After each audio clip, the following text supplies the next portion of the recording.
بسم اللہ الرحمن الرحیم۔ گمنام ہیرو کے معزز ناظرین، السلام علیکم۔ آئیے چلتے ہیں کہانی کی طرف۔ یہ $1,00,000 کا ڈرافٹ یہ غلام جیلانی کے نام ہے، کوئی اسے رد نہیں کر سکتا، یہ کہہ کر ڈرافٹ اس نے مجھے دے دیا، اور یہ لیں آپ کا ٹکٹ، یہ رہا آپ کا پاسپورٹ، یہ غیاث احمد کے نام کا ہے، آج 7 بجے کی پرواز سے آپ واپس جا سکتے ہیں، شرط صرف یہ ہے کہ آپ فوراً ہی کشمیر خان سے رابطہ قائم کریں گے، وہ خود آپ کو فون کر لے گا، اسے میں نے اطلاع دے دی ہے، باقی باتیں وہ آپ کو خود ہی سمجھا دے گا۔ ٹھیک ہے، میں بہرحال تیار ہوں۔ اتنی بات یاد رکھیں کہ ہمیں آپ کے مکمل تعاون کی ضرورت ہے، آدھے پونے تعاون کی نہیں، اپنے سارے دھندے چھوڑ چھاڑ کر آپ کو ہمارا ساتھ دینا ہوگا، ورنہ شاید میں آپ کی حفاظت نہ کر سکوں۔ ایک بہت بڑا راز آپ کے ہاتھ آ گیا ہے اور اس کی قیمت جان ہے۔ یہ بات اس نے بہت سنجیدگی سے کہی، اتنی سنجیدگی سے کہ میں اپنی جگہ لرز کر رہ گیا، اس کی آنکھوں میں حیرت انگیز چمک ابھر آئی تھی۔ میں سمجھ رہا ہوں دمن صاحب، کام آپ نے واقعی بہت ہی خطرناک شروع کر رکھا ہے، ایک طرح سے آپ نے قانون کو للکار رکھا ہے، مگر میں ہر حال میں آپ سے تعاون کروں گا، آپ کے نقش قدم پر چلتا رہوں گا۔ میرا کوئی نقش قدم نہیں ہے، یہ کاروبار ہی ایسا ہے، اس میں اصل چیز احتیاط ہے، ہمیں اپنے راز کی ہر حال میں حفاظت کرنی ہوگی۔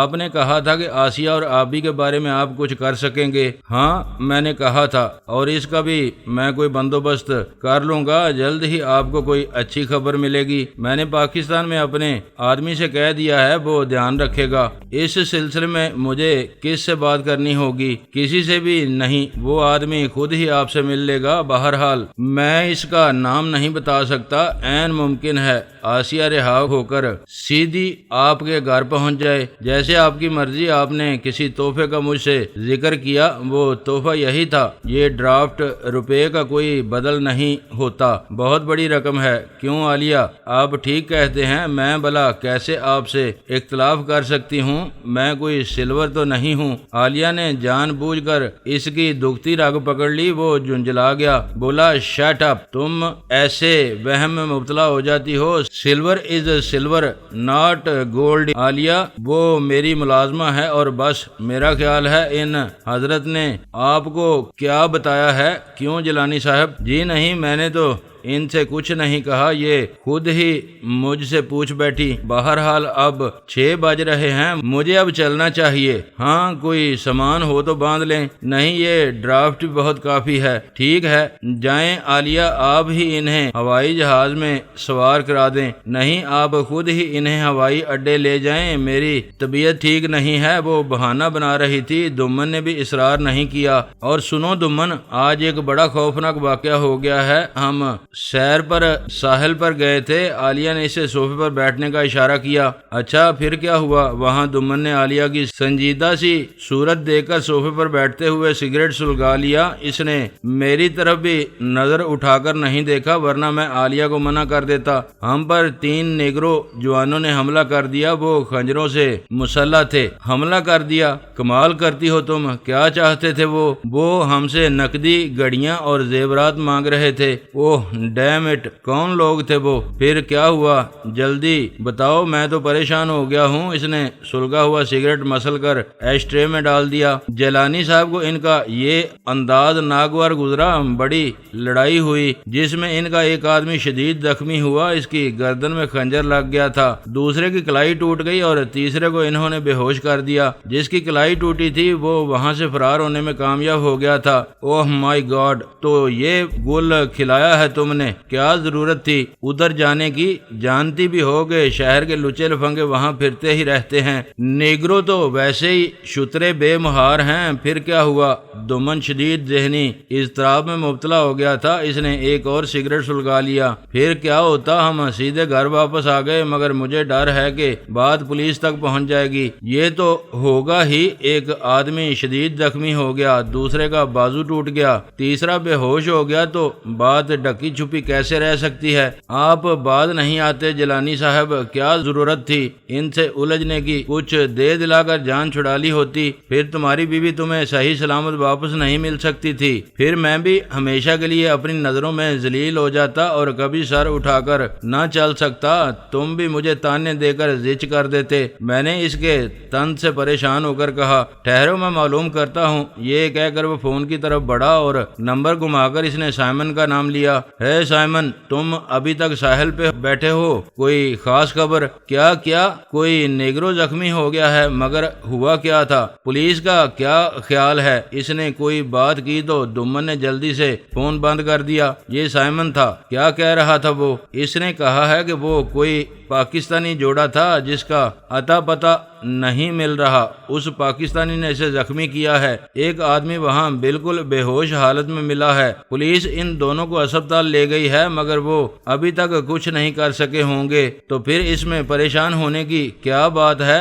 دمن لعنت بھیجو ان پر، میں تو اب واپس جا ہی رہا ہوں۔ ہاں اور یہ اچھی بات ہے، عالیہ تو خیر اب گھر پر رہتی ہے، میرا خیال ہے پولیس اس کا کوئی سراغ نہیں لگا سکے گی۔ اچھا تم بیٹھو، میں ابھی آتا ہوں۔ یہ کہہ کر وہ وہاں سے اٹھا اور اپنے کمرے کی طرف چلا گیا۔ عالیہ بھی اٹھ کر باہر چلی گئی تو میں نے ادھر ادھر کمرے میں ٹٹولنا شروع کیا۔ مجھے دمن نے بالکل ہی نہتا کر دیا تھا اور یہ بات کسی بھی طرح میرے حق میں نہیں جاتی تھی۔ میں چاہتا تھا کہ عالیہ کے کمرے سے مجھے کوئی ایسی چیز مل جائے جو میں ہتھیار کے طور پر اپنے ساتھ رکھ سکوں، کوئی خنجر، کوئی چاقو میرے پاس ضرور ہونا چاہیے تھا۔ میرا سارا منصوبہ خاک میں مل گیا تھا۔ میں خود سوچتا تھا کہ جس طرح بھی ہو سکے میں امریکہ جا کر اپنے ان دشمنوں کو نیست و نابود کر دوں۔ میری ساری پریشانیوں کا اصل سبب وہی لوگ تھے مگر میں ان کے سامنے پہنچتے ہی ایسا مٹی کا مادو بن گیا تھا کہ مسلسل ان کی ہاں میں ہاں ملاتا جا رہا تھا۔ میرا پستول بھی اس شخص نے بیکار کر دیا تھا۔ اندازہ میرا یہی تھا کہ عالیہ بھی اسی طرح پستول کی گولی کو بیکار کر سکتی ہے جس طرح دمن نے کی تھی، اسی لیے میں نے اس پر پھر کوئی وار کرنے کی جرت نہیں کی۔ اب یہ موقع مجھے پھر کہاں مل سکتا تھا؟ وہ میرے سامنے ہی تھے مگر میں بے بس ہو کر رہ گیا تھا۔ ایک تدبیر میرے ذہن میں یہ بھی تھی کہ میں انہیں ان کے مال سمیت کسی جگہ پولیس کے حوالے کروں۔ یہ بات کچھ زیادہ مشکل نہیں تھی، لاہور میں کشمیر خان موجود تھا، اس کو وہاں پھنسایا جا سکتا تھا مگر سوال یہ تھا کہ دمن کا کوئی ایسا مال میرے سامنے نہیں تھا اور نہ مجھے وہ جگہ معلوم تھی جس کی میں پولیس کو اطلاع دے سکتا۔ سارے ہی پتے ان کے ہاتھ میں تھے اور میرا غیظ و غضب بتاشے کی طرح گل گیا تھا۔ میں ان کے خلاف اب تک کچھ بھی نہیں کر سکا تھا مگر اب مجھ سے صبر نہیں ہو رہا تھا۔ عالیہ نے الگ میرے دل پر ہاتھ ڈال رکھا تھا، اس نے کچھ اس طرح مجھے نرم کر دیا تھا کہ اتنا سارا موقع ملنے کے باوجود میں اس پر ہاتھ نہیں اٹھا سکا تھا مگر منصوبہ ان کا وہی تھا، وہ مجھے اب نئے کاروبار میں ڈال رہے تھے تاکہ وہ مجھ سے زیادہ فائدہ اٹھا سکیں۔ عالیہ نے مجھے یہ بھی بتا دیا تھا کہ وہ کفلر اور صافنر ان کے ساتھی ہیں، انہوں نے مجھے ہسپتال سے غائب ہونے کے چند ہی منٹ میں تلاش کر لیا تھا۔ یہ الگ بات تھی کہ وہ ایک بریف کیس کے چکر میں پھنسے ہوئے تھے ورنہ شاید وہ خود ہی مجھے ساتھ لے کر رات کو ہی دمن کے پاس پہنچ جاتے۔ سب کچھ ہی الٹ پلٹ ہو کر رہ گیا تھا۔ میں تیزی سے کمرے کی تلاشی لے رہا تھا، جگہ جگہ میرے ہاتھ پڑ رہے تھے۔ اچانک میں نے بیڈ کی نچلی دراز کھول لی، اس میں عالیہ کے 2 پستول پڑے تھے اور دونوں کے ساتھ ان کے سائلنسر بھی تھے۔ میں نے فوراً ہی ایک پستول اٹھا لیا، کچھ گولیاں الگ رکھی تھیں وہ بھی میں نے جیب میں ڈال لی۔ عالیہ ابھی تک باہر تھی۔ میں نے پستول کھول کر دیکھا، اس میں 6 گولیاں موجود تھیں۔ میرا اندازہ درست نکلا، عالیہ کسی ہتھیار کے بغیر رہ ہی نہیں سکتی تھی۔ پستول مل جانے پر مجھے دلی اطمینان حاصل ہو گیا اور میں خاموشی سے صوفے پر بیٹھ کر سگریٹ سلگانے لگا۔ میں عالیہ کو اب بالکل ہی ختم کر دینا چاہتا تھا مگر اس کے لیے مجھے کوئی موقع مل جانا چاہیے تھا کہ میں وہاں سے بغیر کسی دقت کے نکل سکوں۔ پاسپورٹ مجھے واپس مل چکا تھا اور کراچی کے لیے ہوائی جہاز کا ٹکٹ بھی میرے پاس موجود تھا۔ میں ان دونوں کو ختم کر کے کسی بھی ہوائی اڈے پر پہنچ سکتا تھا۔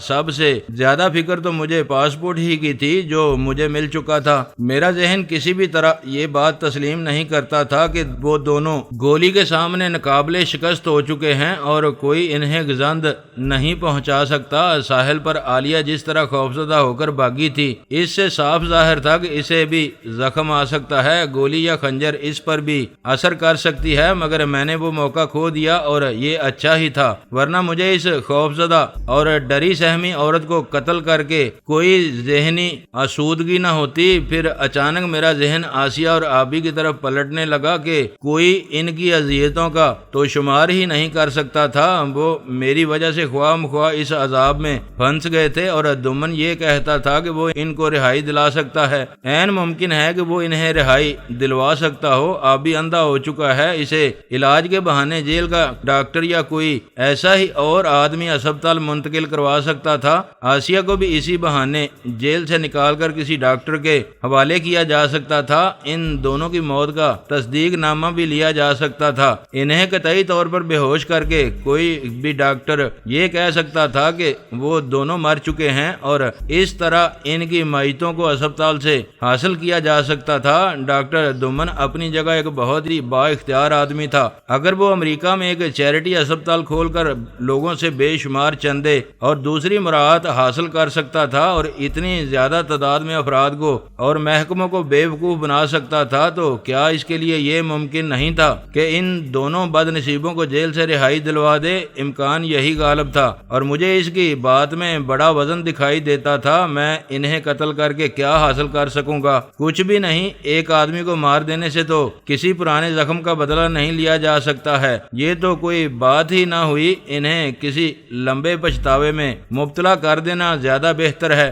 اگر وہ میرے کسی کام نہ آ سکا تو پھر مجھے اس کو ختم ہی کر دینا ہوگا، مگر ابھی نہیں، مجھے اپنا ہاتھ روک لینا چاہیے۔ میں ان پر یہی ظاہر کروں گا کہ میں ان کے ساتھ مکمل تعاون کر رہا ہوں، یہی بہتر ہے، ورنہ وہ چونک کر بدک کر مجھ پر کوئی ایسا وار کر سکتے تھے کہ میں وہیں چت ہو کر رہ جاتا۔ میری کوئی داد فریاد بھی نہیں سن سکتا تھا۔ وہاں کون تھا وہاں جو مجھے پناہ دیتا یا میری میت کو نہلا دلا کر زمین میں اتار دیتا؟ مجھے کوئی ایسی حماقت نہیں کرنی چاہیے تھی۔ عالیہ تھوڑی دیر بعد واپس آئی تو میں حیران رہ گیا۔ وہ ایسی بند سمر کر آئی تھی کہ اس کے چہرے پر نگاہ نہیں ٹھہرتی تھی۔ کیا سوچ رہے ہیں؟ وہ مردود تو ختم ہو گئے جیلانی۔ ویسے یہ بات کہوں گی غیاث احمد کہ تم ہو دلیر آدمی۔ جی بہت شکریہ، آپ مجھے اچھی اچھی دعاؤں سے رخصت کر دیں۔ اس کو قتل کرنے کے جو منصوبے میں بنا رہا تھا وہ سب درے کے درے رہ گئے۔ وہ ایسی ہی تھی کہ اس کو مار دینا کوئی بہادری کی بات نہیں تھی، مگر اس کے اندر جو لالچ آدمی کو پریشان کر دیتا تھا،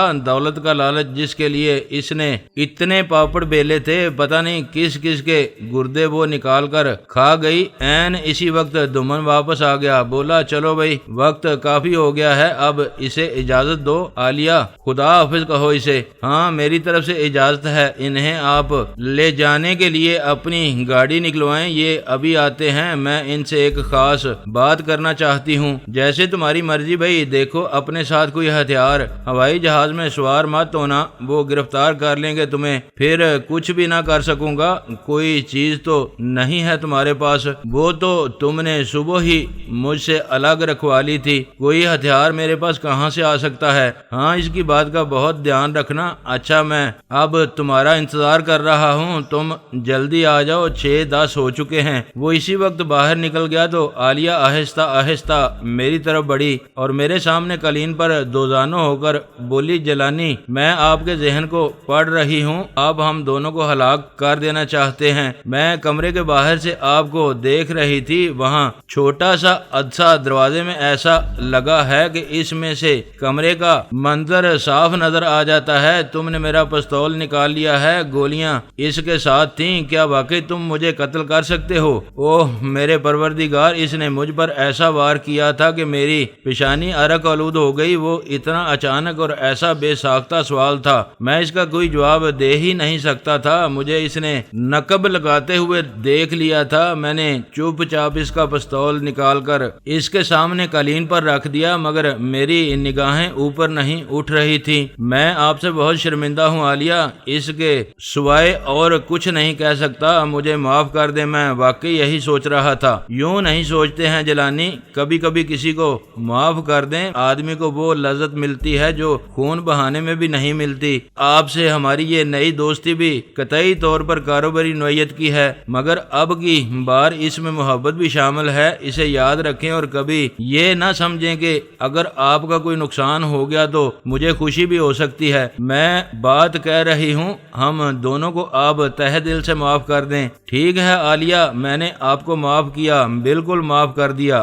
اب پھر کبھی میں انتقام کی بات نہیں سوچوں گا، یہ میرا وعدہ رہا آپ سے۔ آپ کی آنکھیں بھی یہی کہہ رہی ہیں۔ یہ لیں، یہ انگوٹھی میری طرف سے آپ کے لیے بیش بہا تحفہ ہے۔ اس نے اپنی ایک انگلی سے انگوٹھی اتار کر میرے سامنے رکھ دی۔ یہ ایسی دھاتوں سے بنی ہے جیلانی، اور یہ ایسی ایجاد ہے جس پر امریکی لوگ فخر کر سکتے ہیں۔ انہوں نے اس میں کوئی ایسی چیز رکھی ہے اس کے نگینے میں کہ اس کی موجودگی میں آدمی پر گولی اثر نہیں کر سکتی۔ یہ پستول اور رائفل کی گولی کو اپنی جگہ سے ہلنے نہیں دیتی۔ صبح تم نے دمن پر پستول تان لیا تھا، مگر تمہاری گولی اپنی جگہ جام ہو کر رہ گئی۔ یہ سب اسی نگینے کا کرشمہ تھا کہ تم دمن کو کوئی نقصان نہ پہنچا سکے۔ یہ ویسی ہی انگوٹھی ہے جو میں نے پہن رکھی ہے۔ میں بھی گولی کو بیکار کر دیتی ہوں، چاہو تو آزما لو۔ یہی وہ تحفہ ہے جو دمن تمہیں دینا چاہتا تھا، مگر اس کی نیت بدل گئی۔ اب میں یہ تمہارے تحفظ کے لیے پیش کرتی ہوں۔ اوہ، تو یہ بات تھی عالیہ، آپ کا میں کس منہ سے شکریہ ادا کروں؟ میں اسے واقعی خود سے کبھی جدا نہ کر سکوں گا۔ اس نے وہ انگوٹھی میری انگلی میں اپنے ہاتھ سے پہنائی اور بولی، یہ آپ کو گولی کی موت سے بہرحال بچاتی رہے گی۔ یہ امریکی پولیس کے اعلیٰ افسروں کو فراہم کی گئی ہے، شاید فوجیوں کو بھی دے دی گئی ہو۔ اسے بہت سنبھال کر رکھیں، یہ آپ کو میری یاد دلاتی رہے گی، اور اسے دمن کو مت دکھائیں، وہ بہت زیادہ جذباتی ہو گئی تھی، اور میرا یہ حال تھا کہ مجھے اپنی ساری پچھلی زندگی بیکار نظر آنے لگی تھی۔ آدمی کو بدگمانی کیا سے کیا بنا دیتی ہے، کوئی اس کا تصور بھی نہیں کر سکتا۔ اور وہ مجھ سے کہہ رہی تھی کہ میں اسے معاف کر دوں، دمن کو بھی معاف کر دوں، حالانکہ اسے میری زندگی پر پورا اختیار حاصل ہو چکا تھا۔ دمن بھی مجھے صبح ختم کر سکتا تھا، مگر اس نے بھی مجھ سے کوئی بدتمیزی نہیں کی تھی، اور عالیہ تو مجھ پر بہت ہی مہربان ہو گئی تھی، اتنی مہربان کہ اس نے بلا تاخیر وہ انگوٹھی مجھے پہنا دی، جس کی وجہ سے وہ خطرے سے محفوظ ہو جاتی تھی۔ میں کوئی 2 منٹ اور وہاں رکا اور اس سے رخصت ہو کر باہر نکل گیا۔ پورچ میں دمن میرا انتظار کر رہا تھا۔ یار، بڑی دیر لگا دی تم نے، کیا کرتے رہے ہو تم اتنی دیر؟ میں نے اپنا رومال بائیں ہاتھ میں اس طرح لے رکھا تھا کہ انگوٹھی پر اس کی نظر نہ پڑے۔ دمن خود ہی ڈرائیو کر رہا تھا، اپنے شوفر کو اس نے ساتھ نہیں لیا تھا۔ گاڑی اس بنگلے سے باہر نکلی تو اس نے سگریٹ کا پیکٹ میری طرف بڑھایا، بولا، یہ لو سگریٹ پیو، امریکہ کا بہترین برانڈ ہے۔ مجھے تو پاکستانی برانڈ ہی اچھا لگتا ہے، یہ سگریٹ پتہ نہیں کب کے بنے ہوتے ہیں، بالکل مزہ نہیں دیتے۔ کیوں، کوئی خاص بات ہے ان میں؟ یہی لگتا ہے مجھے تو ایک دم گلا بند کر دیتے ہیں، کھانسی آنے لگتی ہے۔ ہاں، یہ بات میں نے بھی محسوس کی ہے، کروڑوں کے حساب سے سگریٹ بناتی ہے یہ کمپنیاں اور ساری دنیا کو مال سپلائی کرتی ہیں، سگریٹ تازہ کیسے رہ سکتے ہیں؟ ویسے ایک بات بتاؤ جیلانی، عالیہ سے تمہارے مراسم کچھ زیادہ ہی بہتر نہیں ہو گئے ہیں، ٹھیک ہے کہ نہیں؟ میں خود نہیں سمجھ سکا ہوں دومن جی، تم لوگوں نے اپنا وتیرہ ایک دم بدل لیا ہے، ورنہ میں شاید تمہیں زندہ نہ چھوڑتا۔ میں تمہیں ختم کر دینا چاہتا تھا، مگر تمہارے رویے نے مجھے حیران کر دیا ہے۔ آخر اس کی کیا وجہ ہے؟ وجہ کوئی بھی نہیں ہے، میرا خیال ہے تم بھی مرنا پسند نہیں کرو گے، پھر تو ساری بات ہی ختم ہو جاتی ہے، مگر میں تمہارے دیے ہوئے زخموں کو کیسے بھول سکتا ہوں؟ مجھے اپنے رویے پر بھی سخت حیرت ہے۔ عالیہ نے کیا کہا ہے تم سے؟ کچھ بھی نہیں، اس میں وہ پہلا سا غیظ و غضب رہا ہی نہیں۔ جانو، میں کسی نئی عورت سے مل رہا تھا، وہ ایک سراپا التفات تھی۔ مربت ہی مربت، تم نے آخر یہ پینترا بدلا کس طرح؟ میں نے تمہیں یہاں اسی لیے بلوایا تھا کہ یہاں آتے ہی میں تمہیں گولی مار دوں گا، یہ کوئی مشکل بات نہیں تھی، تم ہمارے بس میں تھے، بے ہوش پڑے تھے، 11 دن بے ہوش پڑے رہے تمہیں مار دینا کچھ بھی مشکل نہ تھا، مگر میں نے اپنا ارادہ بدل دیا، مجھے تم پر ترس آنے لگا تھا۔ عالیہ خود یہی کہہ رہی تھی، اسے بھی تم پر بہت ترس آتا تھا۔ آخر اس نے کہہ دیا کہ جیلانی کو کوئی کچھ نہ کہے، تم نے ہمیں فائدہ بھی تو بہت پہنچایا ہے، اپنی طرف سے میں بہت مطمئن تھا، دیکھا نہیں تم نے کہ تمہاری گولی اپنی جگہ سے سرک نہیں سکی، اس کی وجہ بھی میری سمجھ میں نہیں آئی۔ عالیہ نے بھی مجھے کچھ نہیں بتایا۔ اس کی ایک خاص وجہ ہے مگر وہ میں تمہیں نہیں بتا سکوں گا۔ مجھے یہ بتاؤ جیلانی کہ عالیہ کا رویہ کیسا رہا تم سے؟ وہ کچھ زیادہ ہی پر اسرار ہو گئی ہے، کئی باتیں مجھ سے چھپا لیتی ہے، حالانکہ اسے ایسا نہیں کرنا چاہیے۔ تمہیں اس پر کوئی شبہ نہیں کرنا چاہیے، یہ بڑی غلط بات ہوگی۔ اچھا، تمہیں جب ساحل پر وہ حبشی ملے تو اس وقت تم کیا باتیں کر رہے تھے؟ بس ہم بیٹھے تھے، بڑے اطمینان سے بیٹھے تھے، لہروں کا نظارہ کر رہے تھے۔ نہیں، میرا خیال ہے بات اتنی سی نہیں ہے، وہ نیگرو کسی پر یوں ہی حملہ نہیں کرتے، کوئی نہ کوئی بات ایسی ضرور ہوگی کہ انہیں تمہیں للکارنے کا موقع ملا۔ میں تمہاری بات نہیں سمجھ سکا ہوں دومن، میرا خیال ہے کہ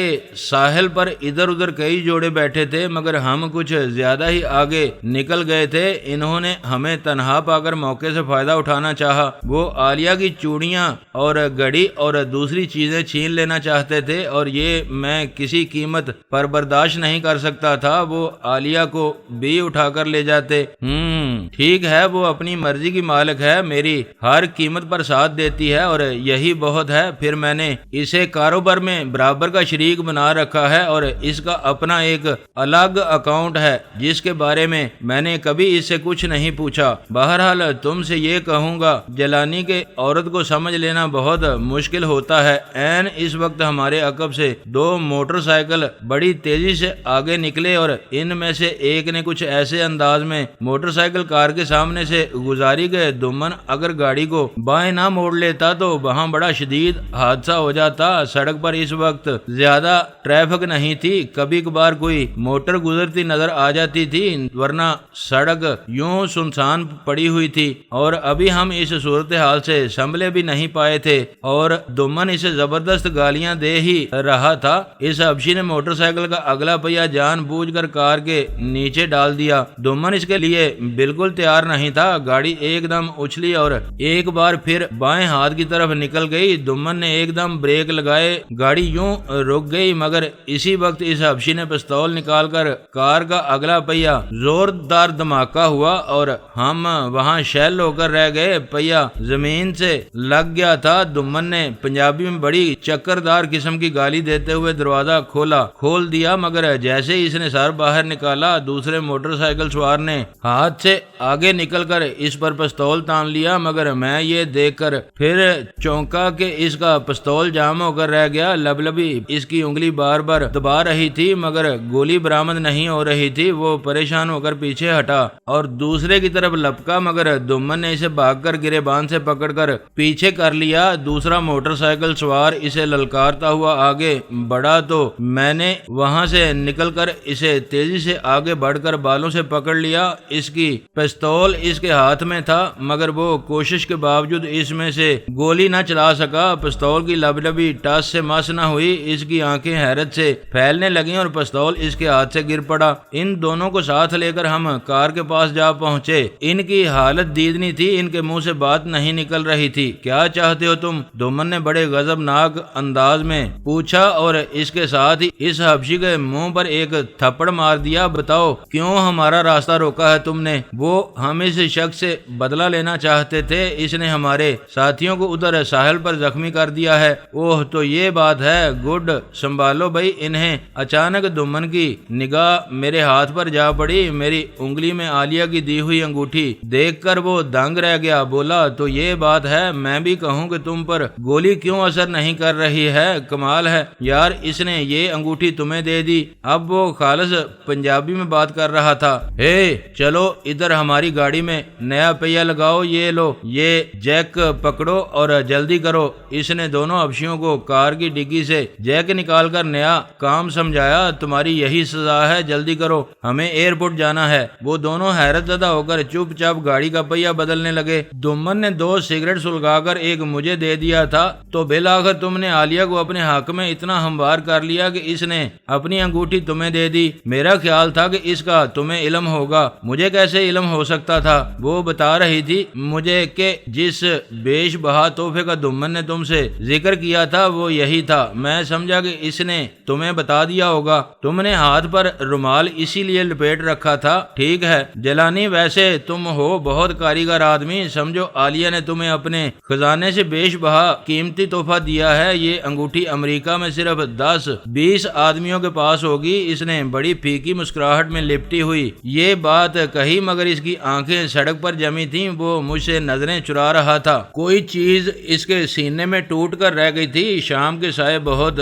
گہرے ہو چلے تھے۔ ان حبشیوں نے کار کا پہیہ بدل دیا تھا اور دمن اب اس کو بڑے غور سے دیکھ رہا تھا۔ اس نے بڑی آہستگی سے اپنی جیب میں ہاتھ ڈالا اور نوٹوں کی ایک گڈی نکال کر حبشیوں کی طرف بڑھا دی۔ یہ لو، یہ $500 ہیں، ان سے اس آدمی کا علاج کرواؤ اور پھر کبھی ہمارے راستے میں مت آنا ورنہ اچھا نہ ہوگا، میں تمہیں جان سے بھی مار سکتا ہوں۔ لو پکڑو یہ نوٹ۔ دونوں نیگرو اس کے رویے پر حیران ہو رہے تھے۔ ان کی ہمت نہیں ہو رہی تھی کہ وہ نوٹوں کی طرف ہاتھ بڑھائیں، مگر دمن نے وہ نوٹ وہیں کھڑے حبشی کی جیب میں ڈال دیے۔ یہ لو، یہ $100 اور رکھ لو، موٹر سائیکل کی مرمت کروا لینا، سمجھے؟ جاؤ اب دفع ہو جاؤ میری نظروں کے سامنے سے۔ یہ کہہ کر اس نے وہ نوٹ بھی دوسرے حبشی کی جیب میں زبردستی ڈال دیے اور پھر اس نے اپنا پستول نکال لیا اور کڑک کر بولا، جاؤ اب یہاں سے دفع ہو جاؤ ورنہ میں واقعی تمہیں جان سے مار دوں گا۔ یہ کہہ کر اس نے دونوں کے پستول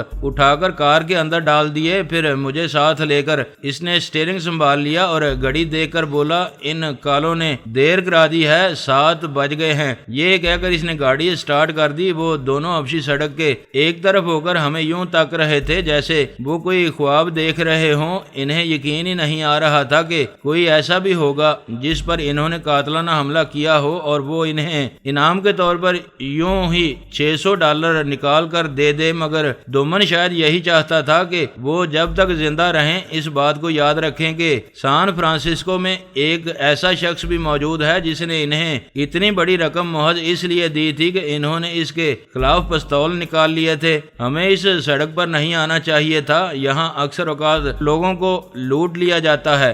آخر وجہ کیا ہے دمن؟ تم جیسے نیک لوگ بھی یہاں آ چکے ہیں، پھر بھی یہ سلسلہ چلتا رہتا ہے۔ نیکی تو تم پر ختم ہے جیلانی، میں بیچارہ تمہارا مقابلہ کہاں کر سکتا ہوں؟ اگر تم یہ کار نہ لاتے تو شاید یہ لوگ ہمیں نہ پہچان سکتے۔ میرا خیال ہے انہوں نے تمہیں پہچان لیا تھا، وہ باہر تمہارا انتظار کرتے رہے۔ جس کا ہاتھ ٹوٹا تھا اس نے تمہاری نشاندہی کر دی ہوگی۔ ویسے یہ معاملہ کیا ہے؟ یہ نیگرو کیوں اتنے بڑکے رہتے ہیں؟ گورے تو اپنے آپ میں ہی رہتے ہیں، ان لوگوں نے فطور مچا رکھا ہے۔ سارے امریکہ کا یہی حال ہے، ان کی بستیاں بھی الگ ہیں، سارا طور طریقہ بھی جدا گانا ہے، امریکیوں سے مل جل کر نہیں رہتے۔ پتہ نہیں یہ کیا چاہتے ہیں، دندہ ان کا یہی ہے۔ اپنی آبادیوں میں تو یہ کسی کو پھٹکنے بھی نہیں دیتے۔ کیا خیال ہے ہم وقت پر پہنچ جائیں گے؟ ہاں، دعا کرو جہاز کی روانگی میں کچھ تاخیر ہو جائے، ویسے بات مشکل ہی نظر آتی ہے۔ اس نے گاڑی کی رفتار اور زیادہ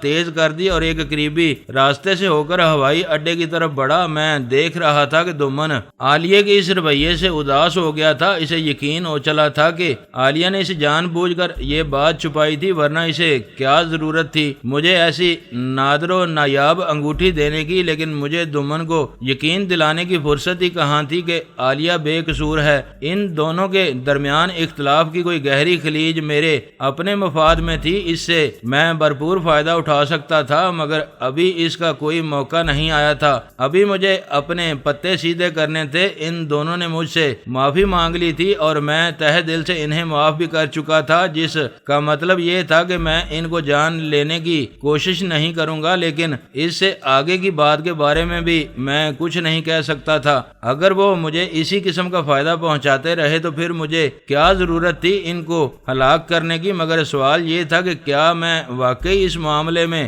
ان سے تعاون کر سکتا ہوں؟ کیا یہ بہتر نہ ہوگا کہ میں ان کا کسی ایک ہی حلے میں بیڑا غرق کر دوں؟ امریکہ میں وہ دونوں اور ان کے ساتھی جیل پہنچائے جا سکتے تھے اور پاکستان میں ولسن اور کشمیر خان، ان کو بھی میں جیل بھجوا سکتا تھا، مگر ابھی میں نے معاملے کے اس پہلو پر غور نہیں کیا تھا۔ پھر بھی امکانات تو موجود ہی تھے اور وہ لوگ آہستہ آہستہ میری گرفت میں آتے جا رہے تھے۔ دوستو ویڈیو کو لائک ضرور کر دیا کریں۔ ISI پاک آرمی زندہ باد، پاکستان پائندہ باد۔ معزز ناظرین، اپنا خیال رکھیے گا اور اپنے اس چینل کا بھی شکریہ۔